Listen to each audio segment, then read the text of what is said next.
2年内他开了3间分店，所以他后来他就对四面佛深信不疑。真的发生一件事情，我的订阅人数就火箭的喷了一下这样子。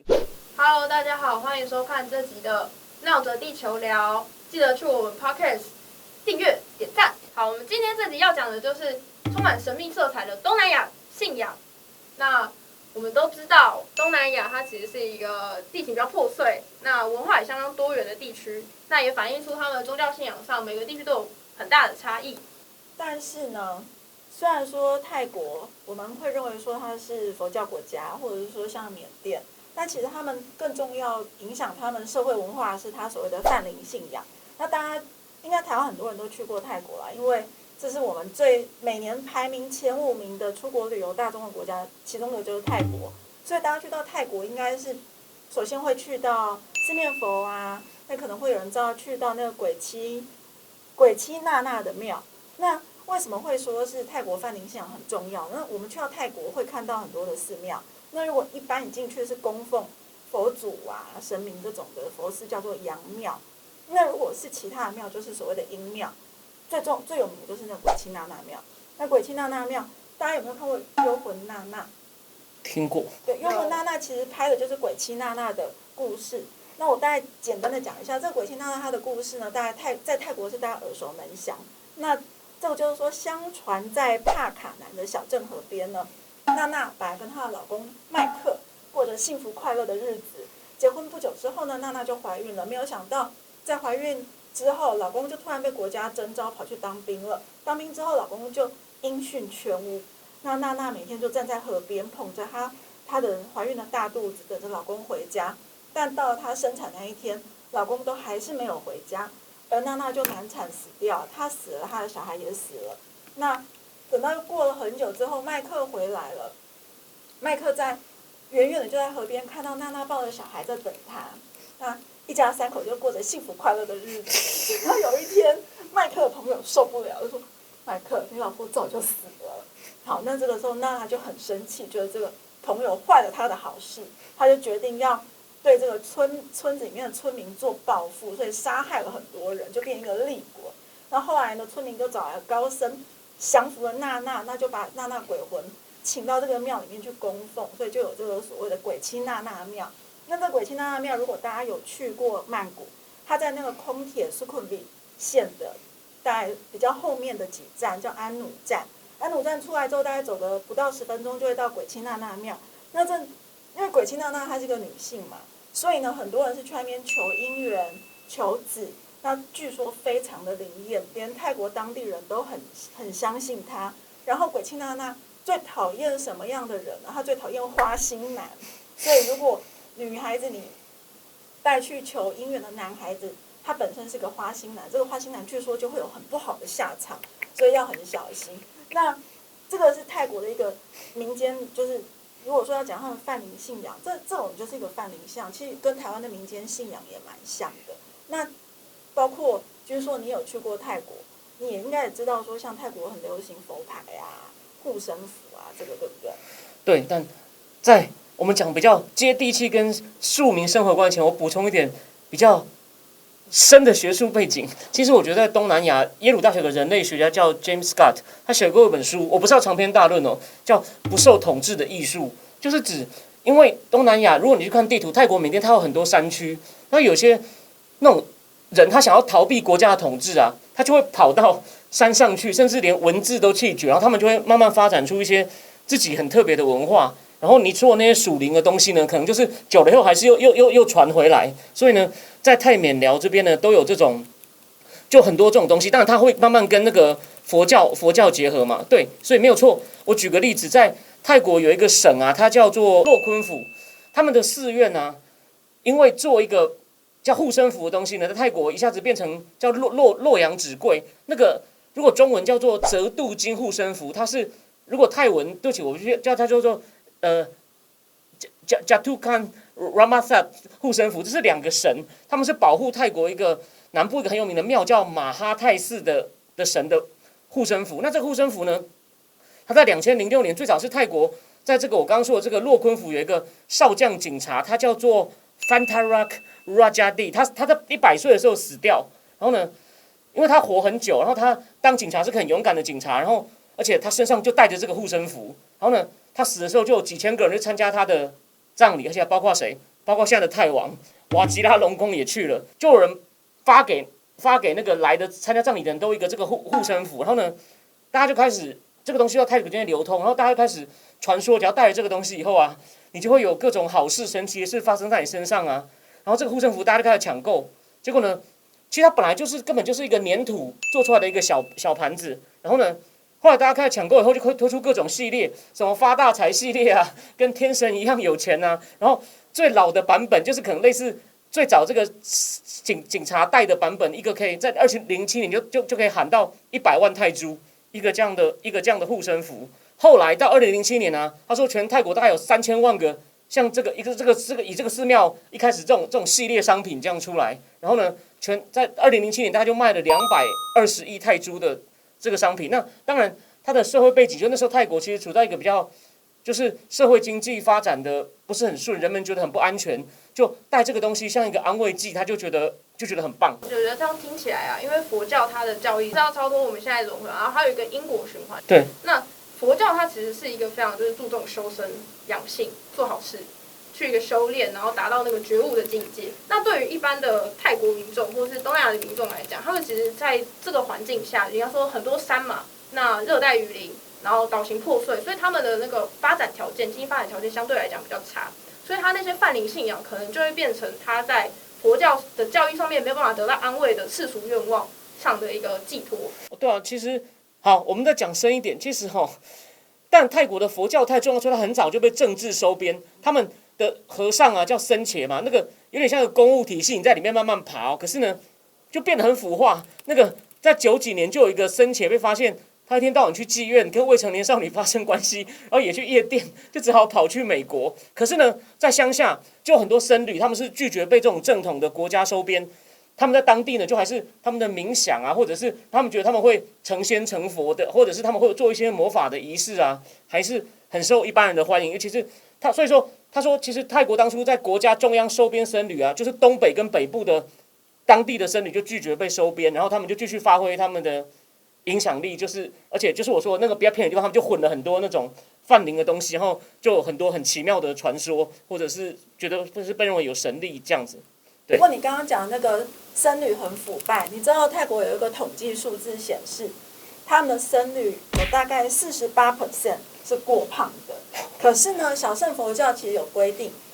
第一个你只能够吃托钵来的食物，第二个你要过午不食。既然你是只能吃托钵来的食物，而且还要过午不食，你怎么会胖成这样子呢？所以就是你说就是腐败啊。我刚讲只是就是1990年代的事情，后来后继有人，有一个叫做 Luan Phu Namkham Chatigo 的，他被拍到拿着 LV 包包坐私人飞机，然后也就跑去美国避风头了。然后，但也有些做好事，有一个僧侣他影响很大，他叫做 Luanta Mahabua， 在97年金融风暴的时候就号召大家捐钱，你一定想不到，他募到了10吨的金条跟超过1000万美金的捐款。然后到2004年的时候，有人去统计，他网站上的访客呢，又捐了1万多斤的黄金跟超过1000万美金，所以就是僧侣。然后呢，我刚说他募到那些东西干嘛？他是去解救破产的泰国央行，所以厉害的僧侣影响力还是很大的。不过我问你你去过曼谷吗？去啊。那你去过曼谷那个四面佛那边拜拜吗？有，我拜过。我也是。对，而且我后来另外一个机会我要去还愿，我过了那个时间了，我后来临时订了机票去。结果我出门的时候就一直出状况，忘了带钥匙啊，然后差点赶不上飞机啊，因为我过了还愿的时间，这只是个巧合，但是你心里还是觉得毛毛的。你知道拜四面佛，如果你如愿了，你一定要还愿。对，你有听过这件事？我就是过了，就出门的时候，反正就是穿错裤子，然后钥匙不再回去拿，去机场班机又错过，是真的。然后本来要玩一天的，就坐到比较晚的飞机，就真的就是去还个愿，逛了一下就回来了。那你觉得灵验吗？我觉得我那时候求的事情、希望的事情，我觉得有成。对。那除了泰国，它就是有这样子很多泛灵信仰，那我们也可以看到说，就是缅甸它其实也有类似的情况嘛。OK， 缅甸呢，其实缅甸一般的人他们最喜欢的是他们拜一种叫冥界的神灵，叫做翻译起来叫纳特。他们这些人是指说从前就反抗这个缅王统治而死法凄惨的造反者跟一些罪犯的幽灵。那他们被认为是一种具有超自然力量的恶灵。然后呢，大概有37个最有名，然后呢还有一些其他次要的。然后大部分的村落跟城镇都有供奉这种神龛，放一个纳特，有点像一个小娃娃。然后呢，拜这个人就要拿贡品给他，但他不是自己吃哦，在庙里面会有一些人叫做卫灵人，有点像可能像台湾的鸡童，他会帮你把它吃掉或喝掉，或者是撒在庙的四周。你甚至还可以，你如果要求好运，你就请一个卫灵人，就是帮你跟他讲，类似鸡童这样。然后呢，他们还会办1连3天的纳特祭，这个是缅甸最壮观的民俗活动。那除了这个以外呢，缅甸的那个军人啊，他们其实非常非常的迷信哦。比如说，以前他们威权统治有个将军叫做奈温将军，他很迷信酒，所以他在1987年，他把钞票原来钞票废掉，发行45跟90。我再补充一点，缅甸有一份，他们是法定的少数民族，就跟台湾一样。以前台湾不是说9族嘛，其实还有一些族不被承认嘛。缅甸有一份少数名单，它里面有135个族，为什么135+3+5是9？他就不肯改，就坚持说我们就是130个少数民族，不多不少。他们认为也是因为这个将军想要维持这个数字。对。另外，其实还有一个说法是，缅甸它其实是原本的首都在仰光，然后它是突然连夜之间迁入到奈比多。那奈比多是在缅甸中部的一个山区，是鸟无人烟的地方。那为什么要突然迁过去？当然，对外正式的说法是说，因为担心美军打过去啊，因为仰光靠海。那再来就是因为海水水位越来越高，那也担心说仰光以后会一直淹水。那如果作为一个国家的首都，它不够安全。可是当地人最相信的说法，其实就是占卜师告诉军方说，你不连夜迁都，你们会被人民给颠覆，政权会不保。所以政府真的就是连夜逃往中部的山区去。那个当时在仰光的那些办公大楼，其实都还在，到现在都还在，只是它就整个就荒废掉，你完全就可以看得出来，它当初撤离是撤得非常的急促的。其实，在仰光以前还有一个天文工程馆，1989年盖的，那个独裁者奈温将军他亲自监督的。表面上讲得很好听，我说要提升科学教育，但资深记者说，他们真正目的是要在他们的将军能够做出重要决策前，先观察星象。然后呢，所以这个馆经常是带大众关闭的。然后呢，他们在迁都的时候多好笑，那时候已经换了另外一个将军叫丹瑞哦，他也是更迷信占星跟数字。那所以仰光的公务员是在2005年的11月6号早上的6点37分整开始前往奈比都的办公室，所以他们猜哦，这个丹瑞将军他喜欢的幸运数字是6，然后这个新首都呢，他们怀疑他的吉祥数字是11，为什么？所以因为呢，他们发现打头阵的部门是在2005年的11月11号早上11点往新都前进，而且根据某些目击者的叙述，他们从仰光前往奈比都的队伍呢，出动1100台军用卡车，载着11个步兵团，连同11个部门的公务员。OK， 这样过去的。然后后来有选举嘛，就开国会嘛，连国会开议的时间都很奇怪，是2011年的1月31号的8点55分。后来他们在奈比都也盖了一个类似仰光那个大金塔的这个佛塔，叫做什么乌帕塔桑蒂佛塔。那这个佛塔是在2009年的3月9号启用，然后这个佛塔有99公尺，所以这可能他们到处都是这种很奇怪的机关了，所以就是一个他们的将军跟一般人其实一样，而且据说他们在古时候啊，甚至连家家户户都有那种占星书跟星盘，就他们非常信这些东西。那我们回到就是泰国来讲的话，泰国其实有一个非常有名的东西，就叫古曼童或古曼丽。那他们有分为说就是天童或是古曼童、古曼丽这样子，男生称为古曼童，女生称为古曼丽。那天童的话，可能就是比较道行比较高的僧侣，他在路边看到这个没有投胎或是不幸夭折的小朋友，然后就把它放到那个小娃娃里面。那古曼童或古曼丽的话，可能就会加入一些，比方说它的尸油啊，或是骨灰啊等等的。那除此之外，还有一个就是大家都比较知道的符派。那我就想知道说，你们有没有接触过类似的东西？我先说好了，我自己没有接触过，但我家附近呢，就刚好有一个据说是台北市最有名的佛牌店，它里面也有卖古曼丽、古曼童。然后，我因为为了想了解他们，因为实在太神秘了，你知道它外面看就是它会贴很多那种好像四面佛相关或者是象神相关的一些图腾，然后它里面就虽然说隐隐约约看就可以看到里面做了一整排的古曼童那种人形娃娃。那我当然每次看都很害怕，我就会绕过去，可是还是会偷瞄一下，然后就上网查，就是确实有一些网友会分享他们买了古曼童、古曼丽之后的一些心得，好像比如像有一个网友说他在百货公司工作，业绩一直不好，就是不知道为什么别人的柜位都好，他的就是不好。后来呢，他就问那个柜位永远都是怎么样，人家生意不好，他都会卖光光的那个柜位。柜姐就偷偷跟他说，因为我有这个，他就拿了一个小娃娃出来给他看，我有这个。他说这是什么？他就